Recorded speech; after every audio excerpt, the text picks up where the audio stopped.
WhatsApp guys, again हम back with English subtitle. So start करते हैं आज के अपने पहले सेंटेंस के साथ। तो तुम्हें लगता है मैं गलत हूँ, तो तुम्हें लगता है मैं गलत हूँ। So for this sentence we can say so you think I am wrong. So you think I am wrong, इसका मतलब तो तुम्हें लगता है मैं गलत हूँ। Now moving on to next sentence. मेरा तो ज़्यादातर खाली समय पढ़ाई में चला जाता है। मेरा तो ज़्यादातर खाली समय पढ़ाई में चला जाता है। So for this sentence we can say most of my free time is taken up with my studies. Most of my free time is taken up with my studies. It means मेरा तो ज़्यादातर खाली समय पढ़ाई में चला जाता है। Most of my free time is taken up with my studies. यहाँ पे taken up फ्रेजल वर्ब है।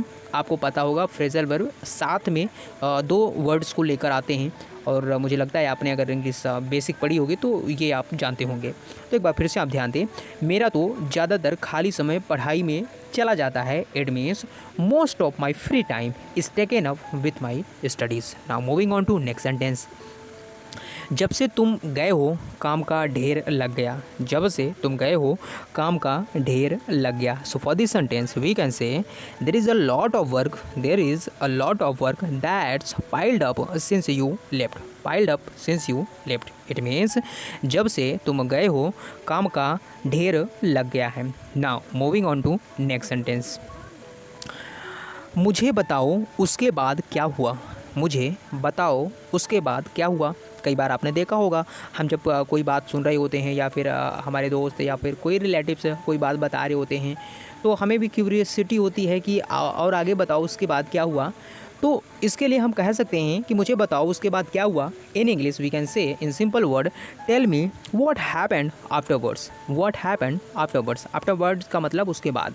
तो मुझे बताओ उसके बाद क्या हुआ। It means tell me, tell me का मतलब मुझे बताओ क्या उसके बाद क्या हुआ। It means what happened afterwards.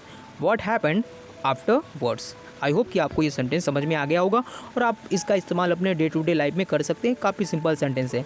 Now moving on to next sentence. उसके बाद वह फूट फूट कर रोने लगी। उसके बाद वह फूट फूट कर रोने लगी। So for this sentence we can say उसके बाद यानी आफ्टरवर्ड्स। अभी आपने देखा इसके जस्ट पहले का जो सेंटेंस है उसमें भी आफ्टरवर्ड्स आया था, जिसका मतलब होता है उसके बाद। तो उसके बाद वह फूट फूट कर रोने लगी। It means afterwards she burst into tears. She burst into tears. Now here you can see burst क्या होता है। आपने कभी देखा होगा बादल का फटना, या फिर जैसे यहाँ पे ये सेंटेंस ये फूट फूट कर रोना, तो उसके लिए एक वर्ड होता है इंग्लिश में बर्स्ट। तो ये क्या है, ये शो करता है कि कोई चीज़ अति होना यानी कि ज़्यादा होना, तो उसके लिए इंग्लिश में बर्स्ट वर्ड का इस्तेमाल किया जाता है। तो एक बार फिर से देखें, उसके बाद वह फूट फूट कर रोने लगी। It means afterwards she burst into tears. I hope कि आपको ये सेंटेंस भी समझ में आ गया होगा। Now moving on to next sentence. मेरा काम तो तुम्हें बताने का था। मेरा काम तो तुम्हें बताने का था। So for this sentence we can say my job was to tell you. My job was to tell you. It means मेरा काम तो तुम्हें बताने का था। मेरा काम तो तुम्हें बताने का था।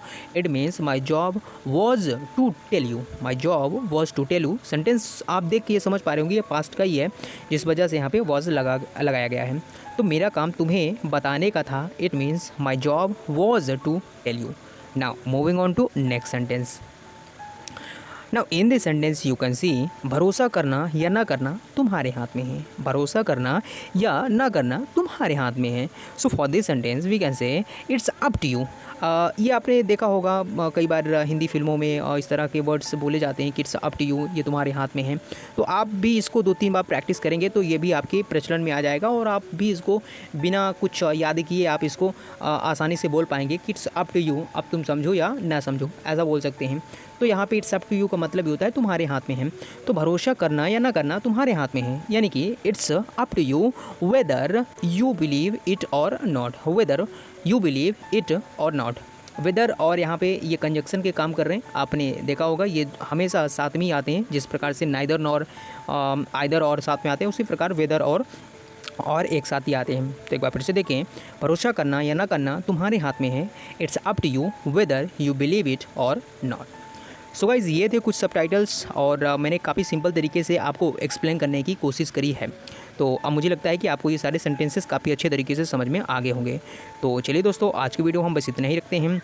और अगर आप इस वीडियो से बेनिफिट ले रहे हैं या फिर आपको इससे लाभ मिल रहा है और आपकी इंग्लिश इम्प्रूव हो रही है, तो प्लीज़ आप कमेंट करिए। कमेंट जब आप करते हैं तो हमें भी अंदर से मोटिवेशन आता है कि हाँ, हमारे चैनल के थ्रू बहुत सारे ऐसे कैंडिडेट हैं या फिर हम कह सकते हैं अपने भाई या बहन हैं जो कि इंग्लिश से स्ट्रगल कर रहे हैं और इस चैनल के ज़रिए सीखने की कोशिश कर रहे हैं। तो हमारा कर्तव्य बनता है कि उनको डेली इस तरह की वीडियो देकर उनकी इंग्लिश को इम्प्रूव करने में अपनी छोटी सी मदद कर सकें।